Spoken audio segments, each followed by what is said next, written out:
설교할 때 하도 침이 말라서 물을 많이 먹었고, 제가 기도했어요. 하나님, 제발 목 좀 안 말려요. 침이 너무 많이 나서 지금 입에서 자꾸 고여서 발음이 좀 별로 안 좋지만 그래도 여러분 이해하시기 바랍니다. 사랑하는 여러분, 그렇죠? 우리가 새 인생이 나는 것이 정말 엊그제 같은데 벌써 이래는 9월에 가을에 문턱에 다 달았습니다. 이렇게 시간이 흐르다 보면 언젠가 우리는 주님 앞에 서 있게 될 것입니다.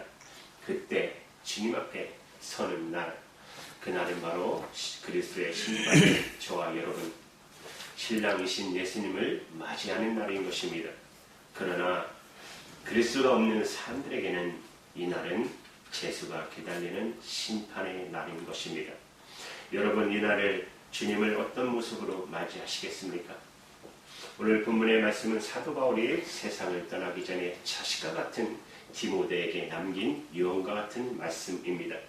사도 바울이 다맥색에서 정오의 빛보다 밝은 빛 가운데 주님을 만나고 회심한 뒤 그는 오직 예수 그리스도의 복음을 위해서 살아온 바울입니다.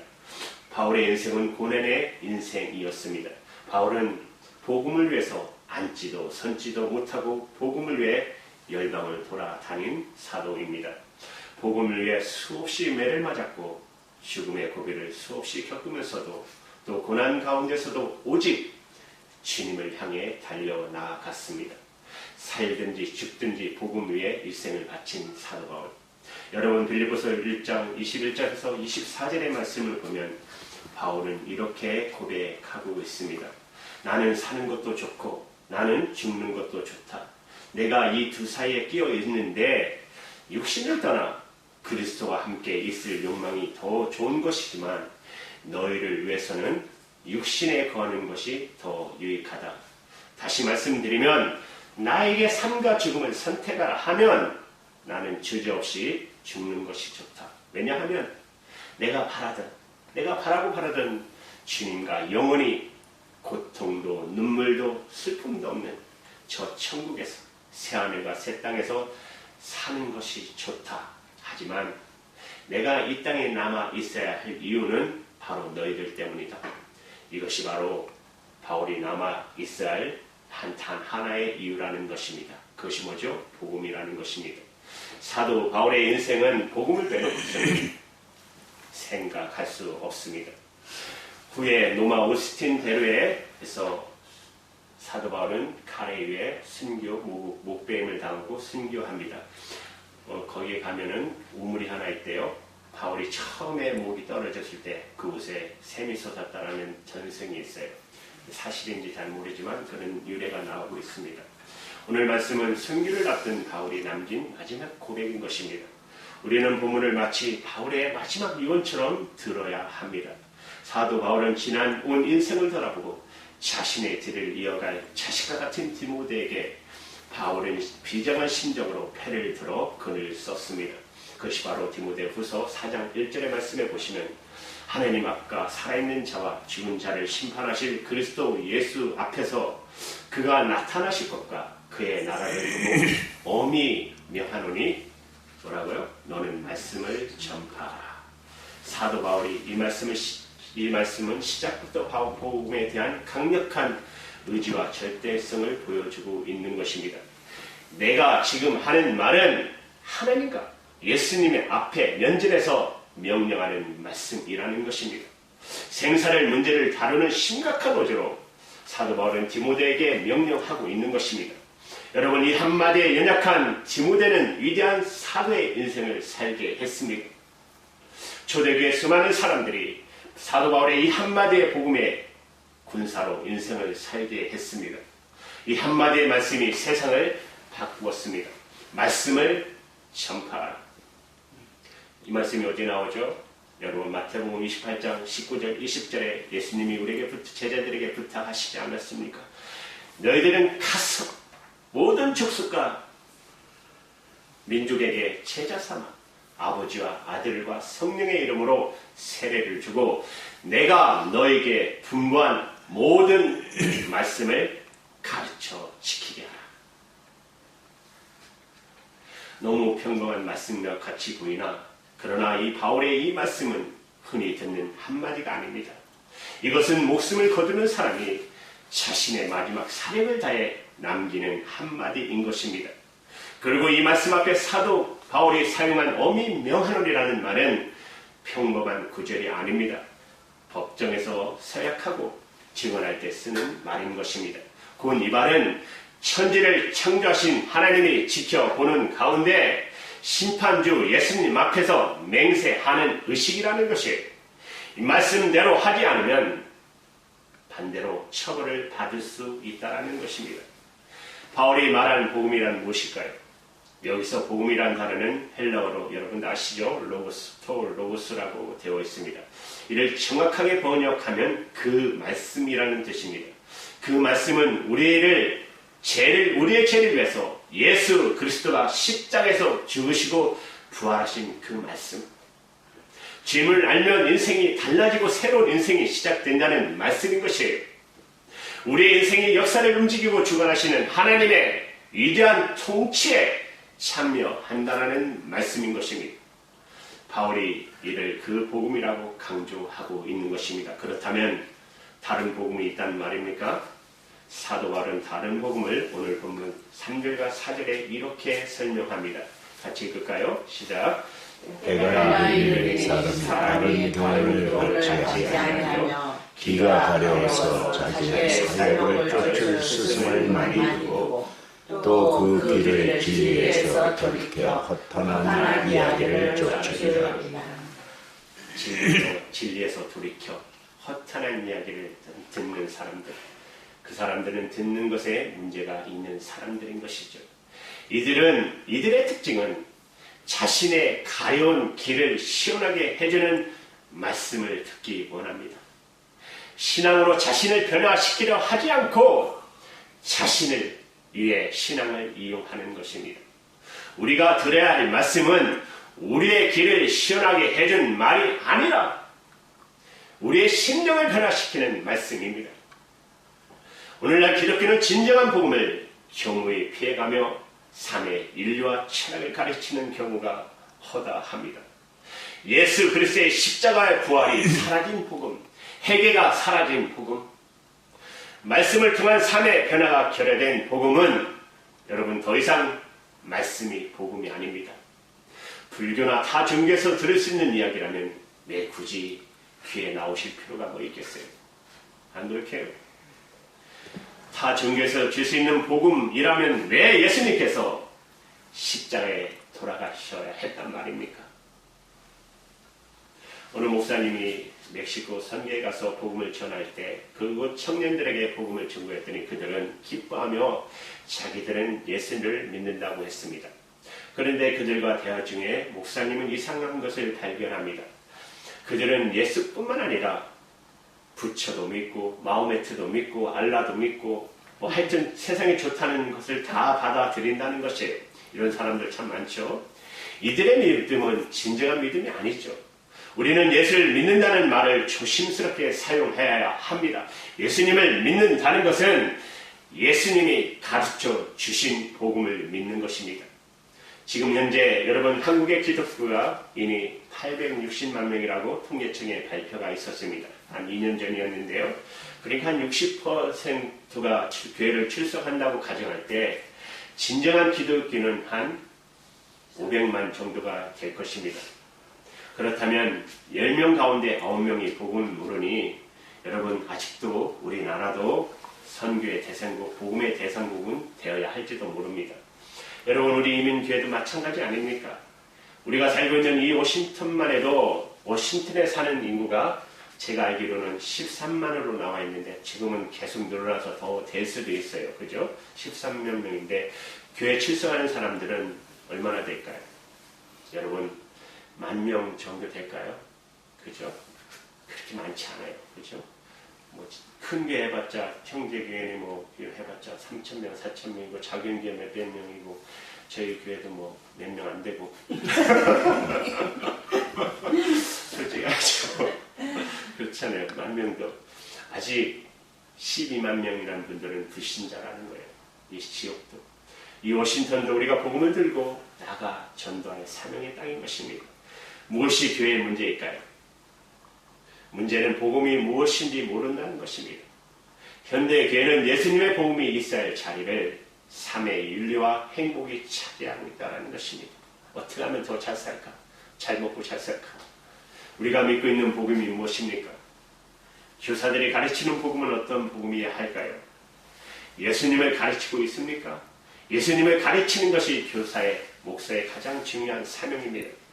예수님을 전할 수 있는 사람은 예수님을 아는 사람입니다. 예수님을 전하는 것이 설교자의 가장 중요한 사명인 것입니다. 예수님을 전할 수 있는 사람은 예수님을 만난 사람입니다. 예수님을 만난 사람이어야 되는 것입니다. 우리에겐 예수 그리스도의 십자가 부활을 진정으로 체험한 흔적이 여러분에게 있습니까? 교회를 다니고 기도하고 성경을 읽는다고 해서 저절로 구원받을 수 있는 것이 아닙니다. 복음을 알고 믿는 사람에게 사도 바울은 소리칩니다. 말씀을 전파하라. 복음을 듣고 깨달았고 믿고 순종하는 것은 매우 중요해요. 그러나 여기서 멈추시면 안 된다는 것이에요. 생명의 복음을 전파하여 죽은 자를 살려내고 산 자들을 거룩한 제자로 세우는 데까지 나가야 한다는 것이에요. 이 사명을 위해 주님께서 우리를 먼저 부르신 사실을 우리는 잊어서는 안 되는 것입니다. 그렇다면 이 복음은 언제 전해야 합니까? 부문 2절의 말씀을 보십시오. 너는 말씀을 전파하라. 때를 얻든지 못 얻든지 항상 힘써라. 이 말씀의 의미는 상황이 좋을 때뿐만 아니라 불리할 때도 말씀을 전하라는 것입니다.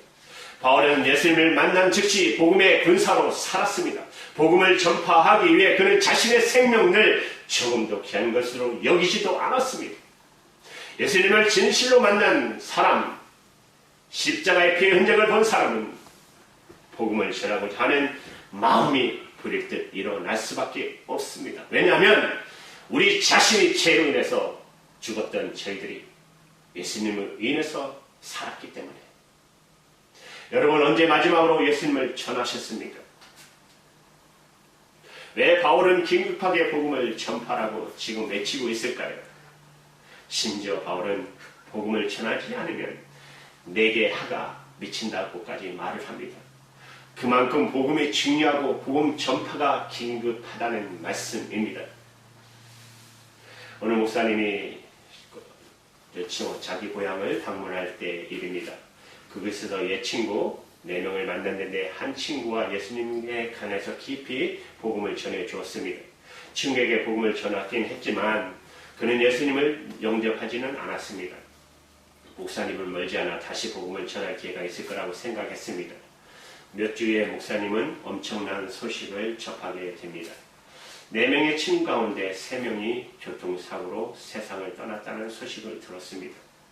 목사님은 머리를 망치로 만듯했다고 합니다. 그리고 그때 그 친구가 예수를 영접하도록 좀 더 애쓰지 않는 것이 오랫동안 목사님은 고통스러웠다고 말합니다. 여러분 세상에 믿을 수 없는 것이 2가지가 있습니다. 부모님을 숨기는 일과 복음을 전하는 일입니다. 여러분 나를 통해 예수를 만나게 된 사람은 얼마나 됩니까? 여러분 가슴속에 품고 있는 태신자는 있으십니까? 흑암 속에 거하는 영혼들을 바라보면서 말할 수 없는 탄식으로 고통하는 성령님을 가슴에 채우고 한 영혼을 향해 나가시기를 바랍니다. 복음을 위해 달려갈 사명자의 인생을 바울은 디모데후서 4장 7절에서 그 인생을 한마디로 이렇게 말합니다. 나는 선한 싸움을 싸우고 나의 달려갈 길을 마치고 믿음을 지켰으니 그는 자신의 선한 싸움을 싸웠고 달려갈 길을 마쳤으며 또한 믿음을 지켰다라고 고백합니다. 얼마나 위대한 고백입니까? 바울은 마치 여러분 마라톤 선수가 42.195km를 사력을 달리듯 자신에게 주어진 사명을 위해 조금도 쉬지 않고 달려갔습니다. 선한 싸움을 싸웠다는 것은 예수 그리스도의 복음을 위해 전심을 다하는 신앙의 모습을 보여준 것입니다.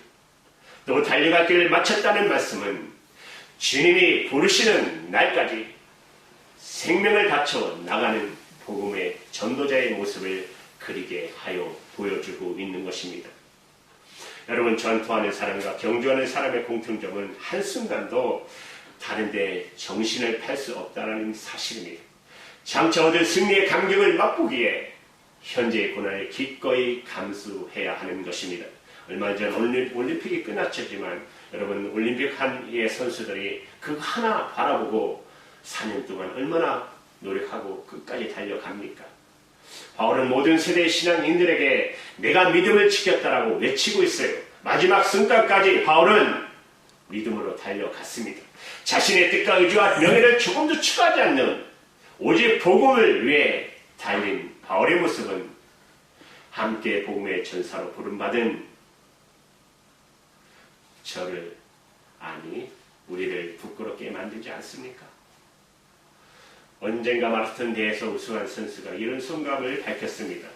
저에게는 아직 반 코스를 달릴 힘이 남아 있습니다.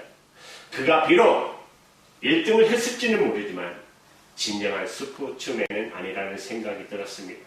진정한 스포츠맨이라면 전력을 다해 풀코스를 달렸기 때문에 힘이 전부 소진되어야 하지 않겠습니까? 마찬가지로 우리는 매일 복음을 향해 선한 싸움을 싸우되 끝까지 치열하게 싸워 나가야 합니다. 우리의 싸움은 하루 이틀에 끝날 싸움이 아닌 것입니다. 예수 그리스도를 만나는 순간까지 오늘이 마지막 날인 것처럼 여기고 전투하는 그리스도의 모습이 우리 모습이 되어야 하지 않겠습니까? 전투하지 않는 그리스도인은 진정한 의미에서 여러분 그리스도인이라고 할 수가 없는 것입니다. 하나님의 사람으로 부름 받았다는 것은 군사로 부름을 받았다는 뜻이기 때문에 그래요. 우리는 매 순간 사탄과 영적 전쟁을 치르고 있는 것이에요. 사탄에게 빼앗긴 하나님의 사람을 그리스도의 복음으로 해방시키는 일이 저와 여러분 군사로 부름을 받은 우리의 사명인 것입니다. 제가 함께 살아갈 때 전도사님이 계셨습니다. 남자 전도사님인데 저와 같이 같은 일을 하시면서 전도에 잠깐 사역 같이 하셨는데 그분이 그래요. 자기는 아침에 나갈 때마다 기도를 한대요. 이 집에 내가 다시 돌아올 수 있을까? 이 문을 열고 오늘 퇴근해서. 왜냐하면 하나님이 부르시면 언제든지 가야 되니까. 그런 마음으로 항상 하루하루를 종말적인 삶을 산다고 하는 거예요. 제게 충격이 들어요. 참 대단하시다. 그래서 저도 그렇게 살고 싶습니다. 마음으로는 그렇게 좀 부족하지만 저렇게 살고 싶습니다. 제게 주어진 시간이 오늘밖에 없다고 생각하며 살기를 소망하며 살아가기를 원합니다라고 기도했는데 이 말씀을 들은 성도들 여러분 정말 마지막처럼 살아가십니까? 여러분에게 보내신 한 사람 한 사람의 주님이 나를 위해 보내신 특별한 사람으로 여기십니까? 그래서 만나는 사람들에게 예수님을 전하십니까? 전사람을 부름을 받았기 때문에 여러분 복음의 전사자의 삶을 걸어가십니까? 전사는 걷는 길은 여러분 고통 없는 영광 길이 없습니다. 십자가 없는 부활의 영광이 없는 것처럼 바울은 오전에 전도의 삶을 사는 자들에게 근신하여 뭐라고요? 근신 고난을 받으라고 말합니다. 생명을 살리는 이 영광스러운 사명을 고통 없이 어찌 감당할 수가 있겠습니까? 왜냐하면 성도가 복음을 전파에 대한 갈망이 사라지는 순간 죽음의 순간이기 때문에 그래요. 만약 예수님으로 인한 삶의 고통이 없다면 그것은 신앙의 위기가 찾아왔음을 의미하는 것입니다. 교사는 학생을 위해 뼈를 깎는 고통을 겪으면서 가르칠 준비를 해야 하는 것입니다. 주님이 우리에게 바라시는 삶은 여러분 십자가의 삶입니다. 주님을 따른다는 것은 십자가를 지는 인생을 뜻하는 것이에요. 고통이 없는 신앙 생활은 어쩌면 주님과 아무 상관없는 영적인 속임수일지도 모르는 것입니다. 성도는 평생 주님 때문에 고통을 감수하셔야 합니다. 그러나 우리의 삶이 고통으로 끝나지는 않습니다. 우리가 받는 고통과는 비교할 수 없는 영광과 은총이 우리를 기다리고 있기 때문에 그렇습니다. 사도 바울이 위대한 전사 인생을 살 수 있었던 비결이 무엇이죠? 그 비결은 디모데후서 4장 8절에 이렇게 고백합니다. 우리 바울처럼 고백할까요? 시작. 이제 그는 나를 위하여 멸류관이 되게 되었으므로 주 곧 의로우신 재판장이 그날에 내게 주실 것이요 내게만 아니라 주의 나타나심을 사모하는 모든 자에게니라. 사도 바울이 위대한 사명대로 일생을 살 수 있었던 것은 언젠가 다시 오실 예수님이 계시기 때문이라고. 예수님이 복음의 전사 바울의 힘과 능력이라는 것이에요. 언젠가 만날 예수님이 계시기에 사도 바울은 예수님 한 분만을 바라보고 복음의 고통을 기꺼이 감사하면서 달려갔던 것입니다. 사랑하는 여러분, 주님을 만날 날을 기대하며 준비하며 살아가고 계십니까? 선한 싸움을 마치고 주님과 만날 날을 기대하며 살아가고 계신다면 주님의 영광의 강체를 맛본 사람은 세상의 등불에 연연하지 않는 것입니다. 주님이 주시는 천국의 기쁨을 사모하는 사람은 세상의 평안한 안식에 관심을 두지 않고 사는 것입니다. 선한 싸움을 마치고 주님을 만나는 날을 생각해 보십시오. 비록 치열한 싸움을 싸워 온몸이 피투성이가 되고 주님 앞에 설지라도 주님은 우리를 바라보시며 말씀하실 것입니다. 잘하였더라 충성된 주아, 내가 전할 그 복음을 내가 전해 주었구나. 내가 당할 고통을 내가 다시 당했구나. 주님을 만나는 그 마지막 순간까지 하나님 앞에 부름받은 성도들, 우리는 복음을 위해 주님과 함께 달려나가셔야 합니다. 주님이 자신은 마지막 한 영혼이 주님의 부모라로 돌아오는 그 날까지 그리스도의 심장으로 복음을 전파하시기를 바랍니다. 우리 모두 죽은 자를 살려내고 산 자들을 거룩한 헌신자로 양육하는 하나님의 전사가 되기를 주님의 이름으로 축원합니다. 아멘. 하나님 감사.